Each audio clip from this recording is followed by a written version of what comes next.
Zawwadu fa inna khair zadi taqwa. Amma ba'd. Ada peristiwa besar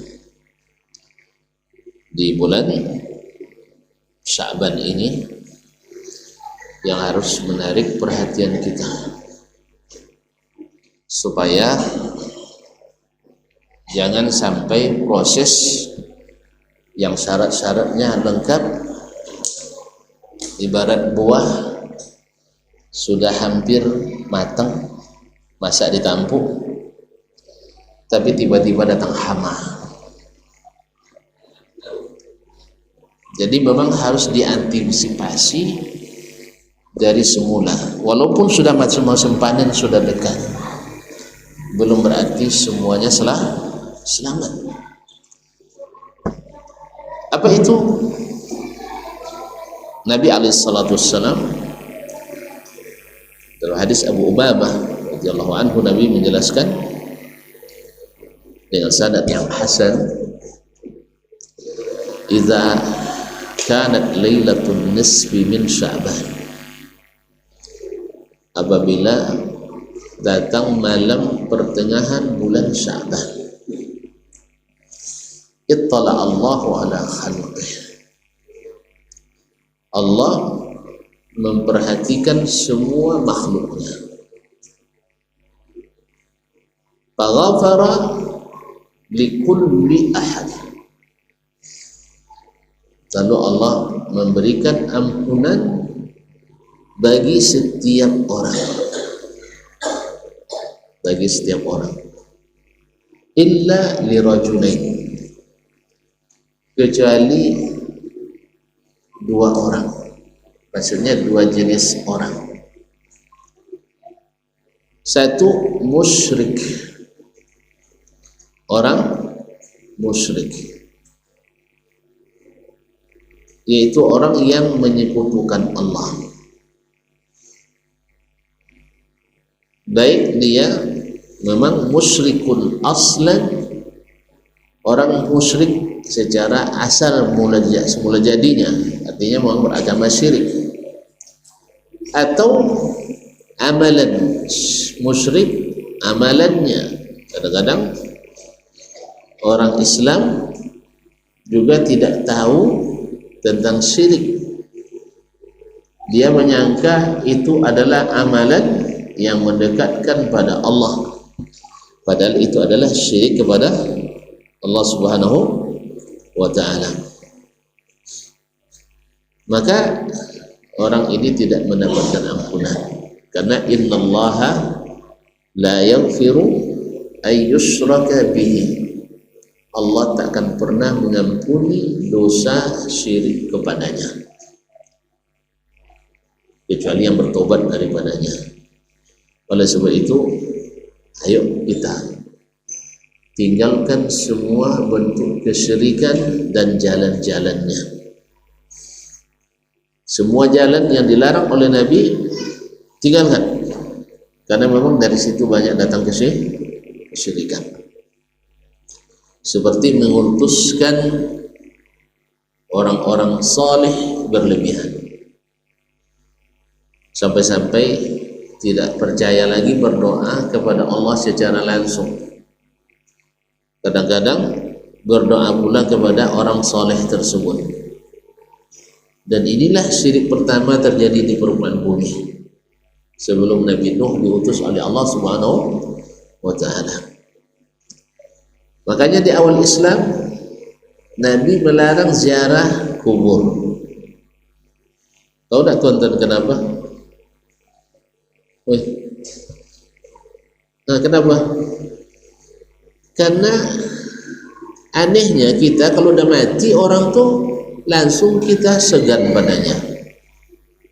Awak masih hidupnya kadang-kadang ditabraknya dengan sikunya di jalan bahunya, sah. Udah mati wali aja langsung. Itulah makanya dilarang ziarah kubur di awal-awal Islam. Kenapa? Karena banyak kesyirikan jahiliyah itu berasal dari kuburan. Jadi memutuskan orang yang sudah mati. Setelah Nabi hijrah ke Madinah dan akidah sudah tertanam dengan baik, sampai-sampai dilarang untuk membuat masjid di pekarangan atau di kuburan, atau meletakkan kuburan dalam masjid, atau bahkan larangan Nabi jangan sholat menghadap kuburan. Itu adalah jalan-jalan menuju ke situ, maka kita hindari. Banyak yang membolehkan, banyak. Ada dalam buku referensi, banyak. Benar tidaknya sesuatu tidak tergantung banyak sedikitnya referensi. Menurut tuan-tuan, mana yang lebih banyak, referensi ke kuburan atau referensi ke mana? Wih, kan payah tuan-tuan jawabnya. Saya punya jawabannya. Tulisan yang ditulis oleh orang Yahudi Israel, tulisan ya, artikel, jurnal dan seterusnya, satu bangsa Yahudi menulis mengalahkan jurnal, artikel yang ditulis oleh seluruh umat Islam di Timur Tengah. Nah, kira-kira tulis Yahudi kesesatan atau keimanan? Hah? Jelas? Al-Kulaini, syekh besarnya Imam Bukhari nya orang Syiah, menulis kitab 120 jilid, namanya Al-Kafi. Kamu pernah baca ya? Usulul Kafi wa Furu'ul Kafi, 120 jilid. Isinya kesesatan, karena sebagian besarnya dusta, kreatif. Jadi ada dalam buku, ada ulama yang mengatakan, ada yang memfatwakan boleh, tidak jaminan kebenaran. Sebab di zaman Nabi banyak buku referensi. Zaman Nabi banyak buku referensi. Hah? Tidak ada buku. Sah? Yang buku tidak ada. Al-Quran ada. Al-Quran dan hadis. Selamat tak mereka? Selamat tak mereka? Selamat. Kapan mulai banyak yang tak selamat? Setelah banyak buku. Setelah banyak referensi. Makanya ketika referensi itu berikhtilaf, balik ke referensi utama, Al-Quran dan hadis, biar selamat. Jadi jangan antum katakan, oh banyak referensinya, banyak bukunya. Iya, sihir aja dalam buku dah. Sihir ada dalam buku dah. Tapi ada dalam buku sihir. Hah? Sihir ada dalam buku? Ada tak? Ada. Dulu datuk saya ada nulis kok. Oh, kira buku ilmu, rupanya sihir isinya. Nah, jelas? Nah, jadi ada dalam buku bukan berarti benar, karena isi buku kadang-kadang ada yang palsu, ada hadis-hadis dusta, ada di buku. Oleh itu kaum muslimin dan muslimat, apa tadi yang tidak diampuni? Syirik. Na'udzubillah minasyirik. Orang ingin selamat, maka dia menghindar dari segala sebab-sebab yang membuat kita terpeleset. Kalau Anda tahu di situ ada singa atau ada harimau melintas, jangan beranikan juga lewat dulu. Nah, pastikan aman. Kecuali boleh pula, ayolah. Nah, jadi kaum muslimin dan muslimat dirahmati Allah. Jadi diampuni bagi semua orang kecuali musyrik. Yang kedua apa? Wa musyahid, orang yang tidak berbaikan, putus hubungan. Pada termenung semuanya, ada kasus semua nampak. Hah? Iya kan masih ada beberapa hari lagi sah. Baru tanggal 10 nih, 5 hari lagi masih ada waktu untuk menelpon. Assalamualaikum Ustaz. Tidak perlu lah bilang saya minta maaf nangis-nangis, tidak perlu lah. Ustaz, kita bersih-bersih ya. Siapa ya, bersihkan hati. Sah? Apa ini? Kadang-kadang ucapkan salam dah paham dia itu bahwa saya minta maaf. Sah? Apa yang membuat kita itu berselisih sampai putus hubungan? Karena tadilah masaknya masak karbit, tak masak ditampuk.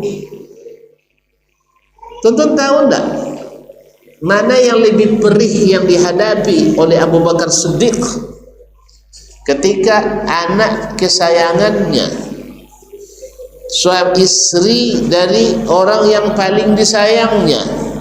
Siapa anak kesayangannya? Aisyah. Siapa manusia yang paling disayangnya? Rasulullah sallallahu alaihi wasallam. Difitnah orang, tak tanggung-tanggung, melakukan biar halus sedikit selingkuh. Wah, ini memang selingkuh kan tak? Nauzubillah. Siapa yang buat kasus? Siapa yang buat kasus? Yang bikin isu-isu siapanya biasa? Siapa biasa yang buat tukang bikin fitnah tu? Orang munafik. Orang munafik itu senang bikin fitnah. Nah, makanya yang suka bikin fitnah tu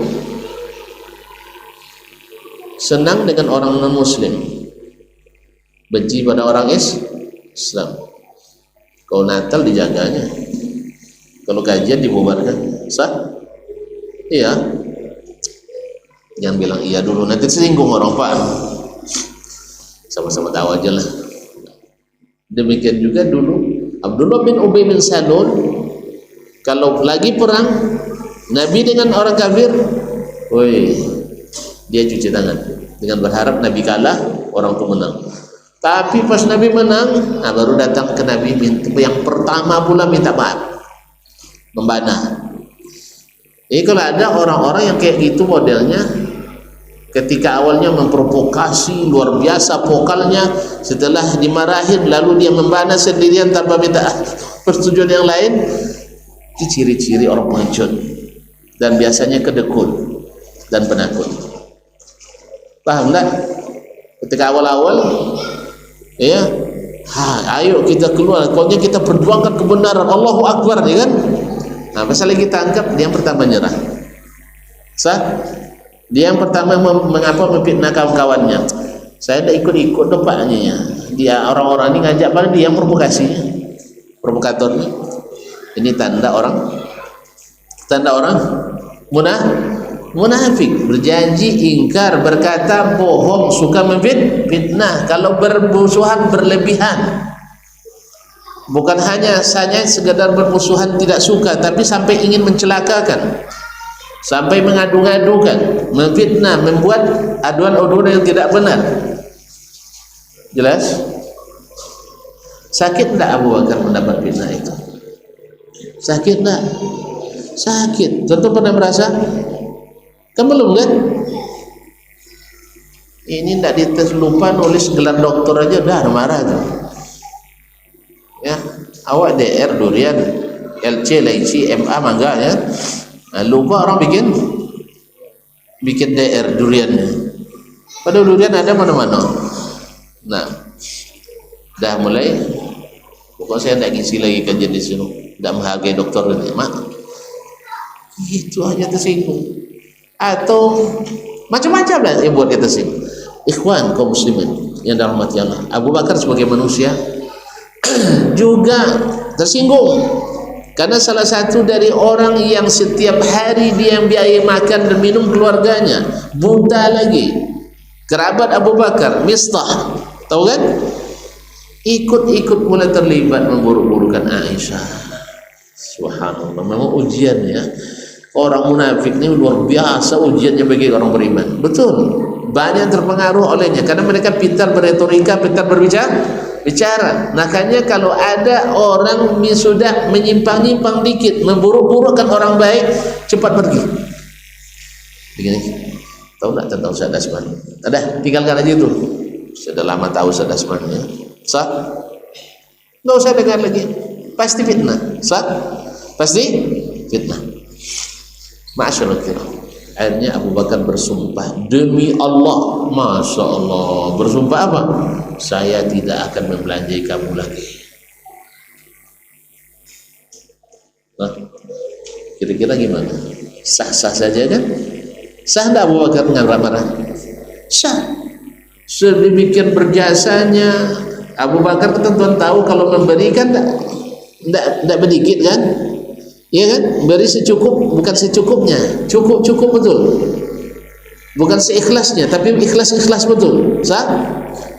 Tiba-tiba difitnah, ikut-ikutan pula. Kalau bahasa kita tidak sadar diuntung kan? Nah, cuma karena dia sahabat tak boleh kita katakan itu. Allah tegur langsung, la ya'tilul fadli minkum, sampai akhir ayat, ala tuhibbuna yaghfirallahu lakum, kamu tidak mau Allah mengampunimu. Apa jawab Abu Bakar? Bala ya Rabb, bala ya Rabb, benar Allah, saya mau diampuni. Oleh sebab itu saya harus mengampuni. Masa ditampung. Jadi bukan masak karbitan Abu Bakar ini. Nah, kita juga hendaknya juga seperti ini, mengaji itu. Jelas ya? Jangan cepat tersinggung. Ustaz kan juga cepat tersinggung, Ustaz katanya ya. Betul, ada juga Ustaz yang suka tersinggung. Sah? Ada yang tersinggung enggak? Ya? Itu masih manusia biasa. Tapi kita harus menghilangkan itu segera. Siapa yang tidak tersinggung? Abu Bakar tersinggung dia kan? Nabi tersinggung tak? Nabi tersinggung tak dengan kasus itu? Tersinggung kan? Buktinya sebulan dia tidak bisa romantis dengan istrinya. Sah? Dikatakan tidak, banyak isu yang beredar. Dikatakan iya, rasanya tidak mungkin. Ditanya kawan-kawan dekat, sahabat, bahkan kerabat, ada yang memberi isyarat. Wanita kan banyak Rasulullah selain Aisyah. Innalillah. Selain Aisyah kan banyak. Kenapa sedih betul? Kan tinggal katakan, dah Abu Bakar ambil anakmu, saya cari yang hati yang lain. Gampang kan? Itu kerabat dekat Nabi yang bilang. Luar biasa lukanya hati Nabi alaihissalatu wassalam. Tapi apa yang terjadi? Apakah Nabi dendam selamanya? Tidak kan? Karena memang yang masa ditampung itu enak dinikmati. Nabi alaihissalatu selesai datang, ampunan Allah SWT, barah, bebasnya Aisyah dari segala tuduhan, maka Nabi membuat masalah selesai. Demikian juga dalam dakwah ini. Ya, kalau kita ada yang lebih dari kita melakukan, alhamdulillah, sehingga tenaga kita bisa digunakan untuk yang lain, di satu yang lain. Tapi yang namanya as-sulh, perbaikan hubungan, tak boleh putus. Kan ada yang nanya, Ustaz, kenapa tak ngisi di masjid itu? Kenapa tak ngisi di masjid itu? Memang saya bisa di setiap masjid? Bisa? Woi, kenapa tak masuk yayasan ini? Kenapa masuk yayasan? Memang saya bisa ngurus semua yayasan. Ini aja saya sudah tidur tak sempat, nah, apalagi tambah lagi. Banyak yang ngomong, Ustaz bisa di pembina yayasan kami. Deh, nanti tuan-tuan yang bina saya jadinya sebulan. Apa sebab? Tak ada waktu lagi. Jelas semua itu. Ya, dia ambil semuanya. Jelas Ustaz. Ustaz tak boleh ngaji masjid itu, tak apa-apa, banyak suruh yang lain lagi. Ustaz, memang harus di masjid itu ngaji. Memang di situ ada Nabi. Kan tak kan? Yang harus kita pastikan adalah kita berada di jalan yang benar atau tidak, bersama orang-orang yang benar atau tidak. Kalau manusia tak lepas daripada sakitnya itu tidak lepas. Kadang sebagian memperturutkan perasaannya. Ini tidak boleh. Nah, gimana? Mau tidak diampuni dosanya? Ala tuhibbuna yaghfirallahu lakum? Tidak suka Allah mengampuni? Tidak suka dosa diampuni? Suka? Ya. Jadi sekarang minta maaf, tak ada minta maaf, dia lebih kecil dari kita, walaupun dia tidak minta maaf, lepaskan aja. Yang buat dada sesak itu, tahu dah tuan-tuan, di sini banyak orang di penjara. Ini salahnya kemarin durian tidak dibayar. Sah? Kemarin waktu sejak kecil dulu lempar kaki sampai batu, tidak hilang sakit sampai hari kiamat. Kata mak, semuanya didendam. Ini awal ada cinan semuanya dilamarnya duluan. Terus siapa lagi? Sehingga di hatinya banyak orang dipenjarakan. Tahu orang dipenjarakan? Tahu tidak orang dipenjarakan? Kemana tuh pergi namanya ingat, tapi dalam nama buruk. Lapang tak hati kita? Sempit terus. Maka antum ingin bahagia atau tidak? Ingin lapang tak? Nah, singkirkan yang tidak baik-baik itu.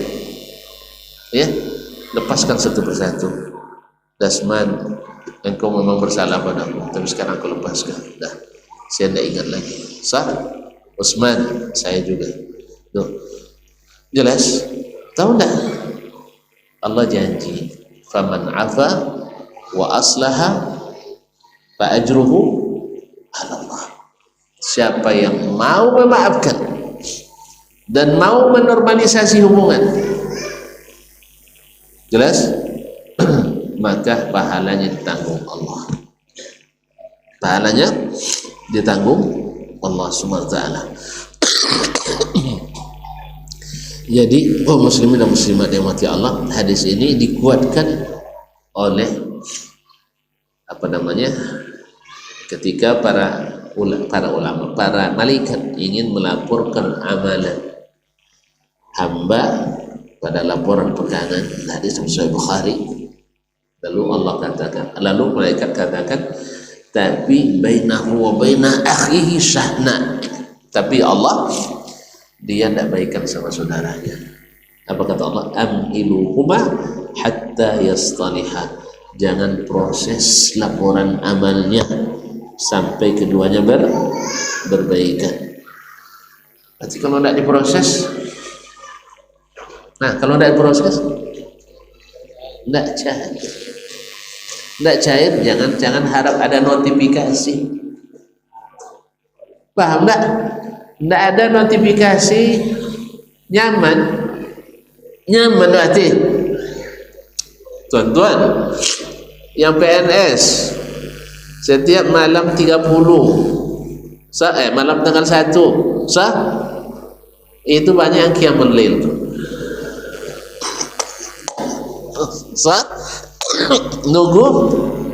nunggu notifikasi kredit. Alhamdulillah, kalau kredit berarti masuk kan? Kredit berapa juta? 30 juta. Rahasia katanya. Memang kalau sedikit selalu dirahasiakan. Kalau banyak cerita. Berapa gaji kamu? Gaji saya 35. Senang deh itu. Tapi kalau gajinya 3.500.000 berapa gaji? Secukupnya aja. Ya wajar. Jadi wajar kalau hati orang yang tidak berbaikan, amalan-amalan dikerjakan banyak, tidak berbekas, tidak bawa ketenangan. Kenapa? Syarat lengkap, cuman ada penghalang diterima prosesnya. Apa jule bu ya? Apalagi Pak belum diproses, itu kontraktornya berkelahi sama Pimpro. Nanti kan ada kan kadang-kadang bikin berkelahi kan? Tidak bagi sama rata. Misalnya. Jadi oleh itu kaum muslimin dan muslimat dirahmati Allah, kata Allah SWT, amhiluhuma hatta salihah. Jelas? Undur prosesnya sampai mereka berbaikan kembali. Mungkin diundur pekan depan, belum juga. Bulan depan, belum juga. Jangan sampai dalam pertempuran tahunan tutup buku tidak juga selesai. Nanti masalah kalau udah tutup buku. Auzubillah. Untuk nanti tutup usia pun tidak dapat. Tiba-tiba tutup usia belum selesai. Oleh itu kaum muslimin, jangan sampai kita tidak dapat bagian ya. Dan yang menjadi penyebab orang bermusuhan itu ada dua.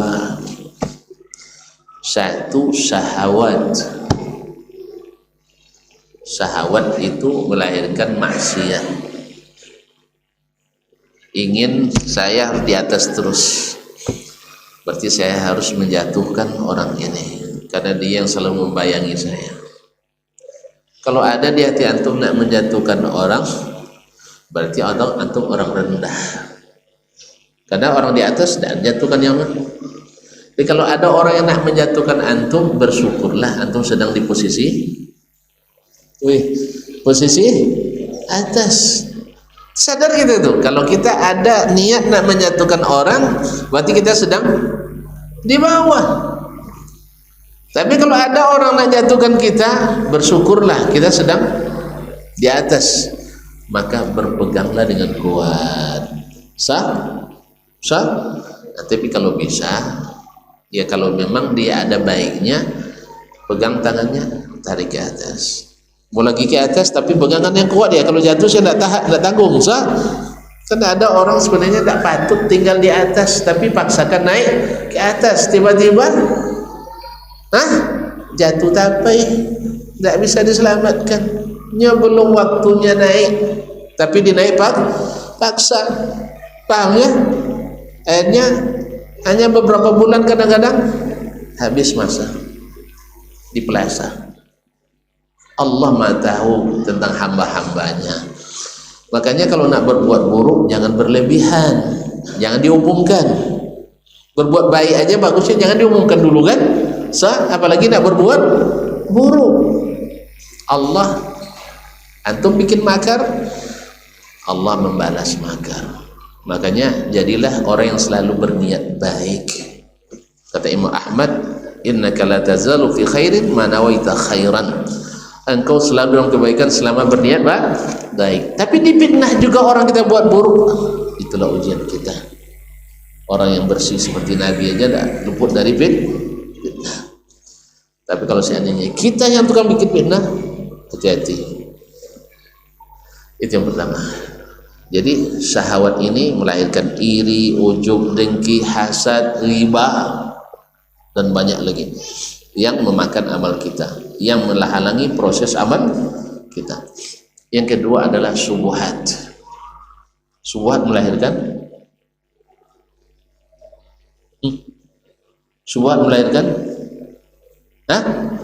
melahirkan bid'ah. Melahirkan bid'ah. Dianggap baik, ternyata tidak legal, tidak halal. Makanya Nabi tegaskan al-halalu bayyin. Halal itu terang sekali. Air putih ini ada kan tentuan ragu ini halalnya? Tidak kan? Bahkan tidak pernah kita bertanya, Ustaz boleh minum air ini Ustaz? Tidak ada yang nanya kan? Tapi kalau sudah ada susu Medan, tahu susu Medan? Orang nyebutnya susu Medan yang dijual tepi jalan tuh. Saya waktu itu pergi ke Brastagi kan, banyak susu kambing dijual orang. Saya bilang kan, boleh berhenti kita beli dulu, tanya sama Ustaz yang tinggal di sana kan, itu bukan susu kambing tuh Pak, itu susu Medan dulu tadi. Apa susu Medan? Saya bilang lalu dijelaskan dan itu semua ya. Jadi kalau tidak jelas jangan dibeli. Jangan dibeli. Sama juga kita kalau beli, ambil barang, bayar. Tidak ada ragu kan? Tidak ada ragu kan? Tapi kalau sudah dalam satu akad tuh ada pihak ketiga, pihak kedua dalam satu akad tuh boleh itu tuh ragu misalnya nak beli mobil di bank leasing, yang punya barang orang showroom, tempat kita berutang bank, yang nerima untung bank, yang terima rugi pembeli. Nah gini boleh ragu gitu. Tapi kalau tuan ambil uang di bank misalnya tanpa bunga, Manado bank tanpa bunga ya itu. Nah ambil uang pinjam, bawa ke showroom, bayar, tidak ada tentang tanya-tanya lagi karena bayyin. Tapi ketika ini ada syubhatnya, maka tinggalkan. Demikian juga beramal. Salat kita Misalnya sholat biasa nih, sholat rawatib, ada yang ragu? Tidak ada yang ragu lagi. 10 atau 12 rakaat sehari semalam jalankan. Lalu ada yang bawa, siapa yang sholat di Rabu pertama di bulan Rajab, maka seperti sholat di malam Lailatul Qadar 7 kali. Boleh ragu kan? Boleh ragu kan? Masa ada lebih afdal daripada Lailatul Qadar? Jelas? Jelas tak? Nah, maka tinggalkan. Kenapa? Tak jelas. Tak jelas. Misalnya tadi nanti malam setengah bulan, malam pertengahan bulan Sya'ban. Memang ada Allah mengampuni, tapi ada yang ngajak sholat nisfu Sya'ban, acara nisfu Sya'ban misalnya. Itu kita tanya, ada enggak Nabi melakukan? Enggak. Ada sahabat yang membuat? Enggak. Ada fatwa imam yang 4? Enggak. Berarti meragukan enggak? Meragukan. Inilah yang sering juga membuat perselisihan. Sama dengan minta berkat, ngalap berkah ke kuburan. Sahih? Wih, sahih? Baik. Kalau kita lihat di hadis Nabi enggak ada. Setelah Nabi wafat, sahabat enggak ada. Lalu ada yang membawa riwayat, ada yang bawakan riwayat. Entah di mana tetap dapat riwayat tuh.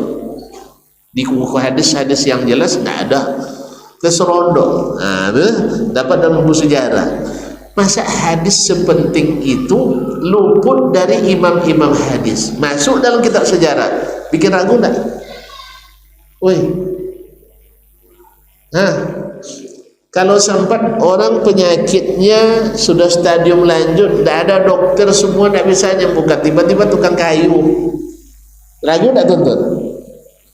Tukang kayu, ragu tidak? Wajib ragu, jangan-jangan dia pakai sihir, sah? Nah, itu kaum muslimin muslimat dirahmati Allah, makanya melahirkan bid'ah dan aliran-aliran menyimpang.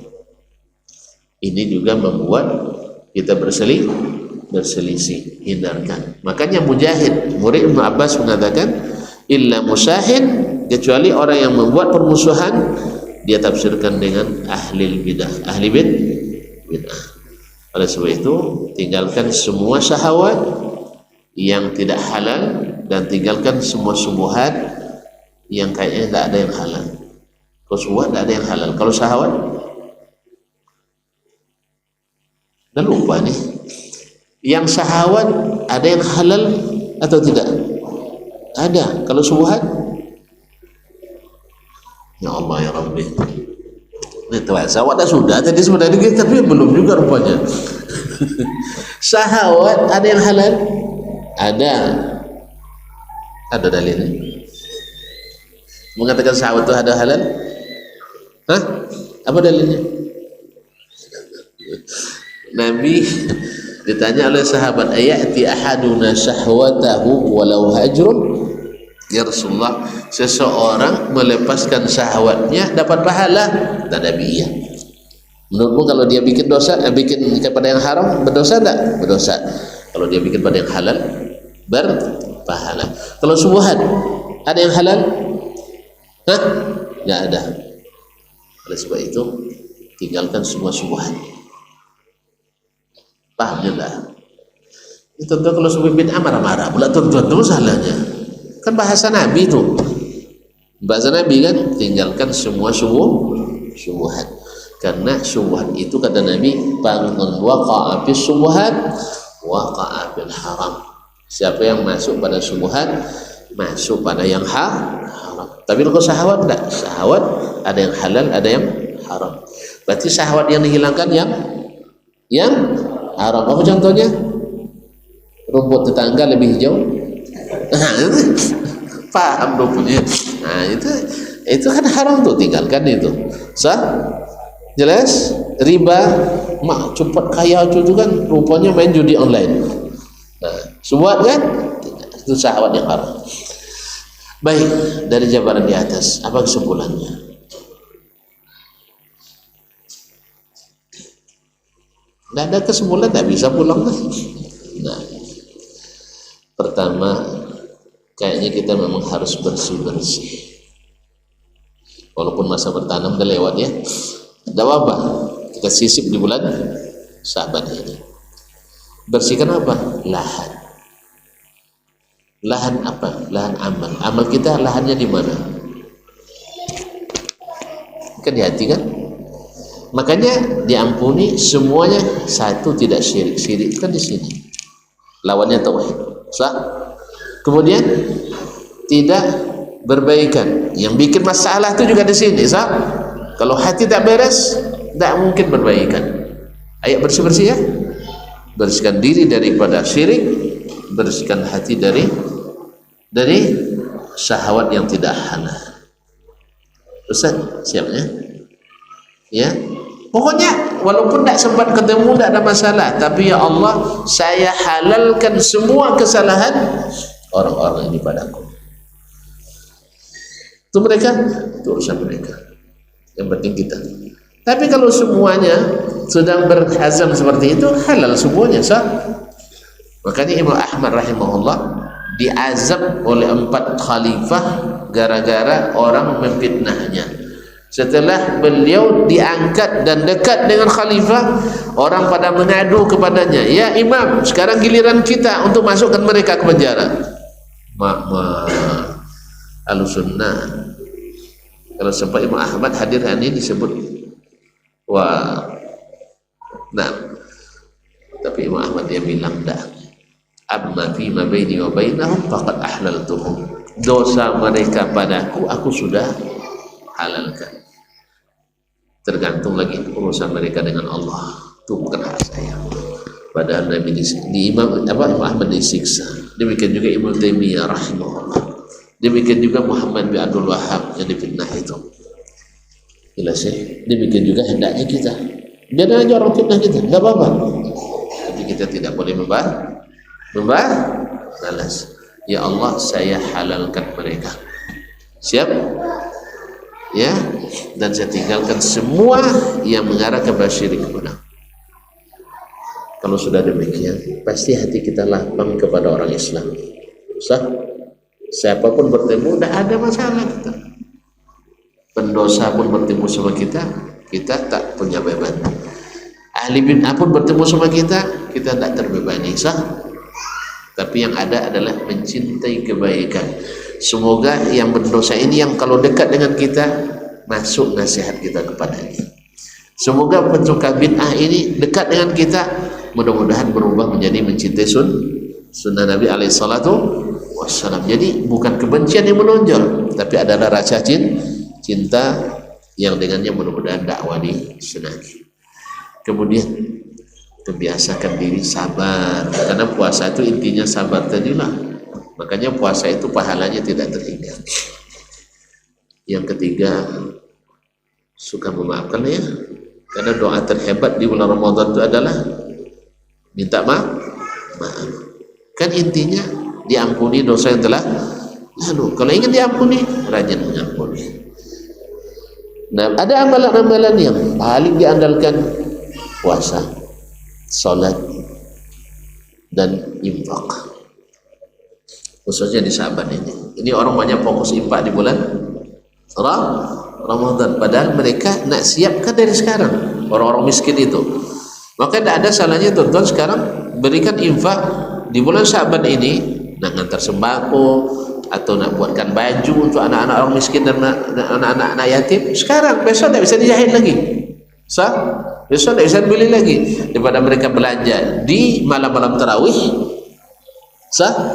Bayi-bayi belanja di bulan Syaban ini. Nah, bilang ini untuk baju raya nanti ya. Yang pakai dulu sekarang.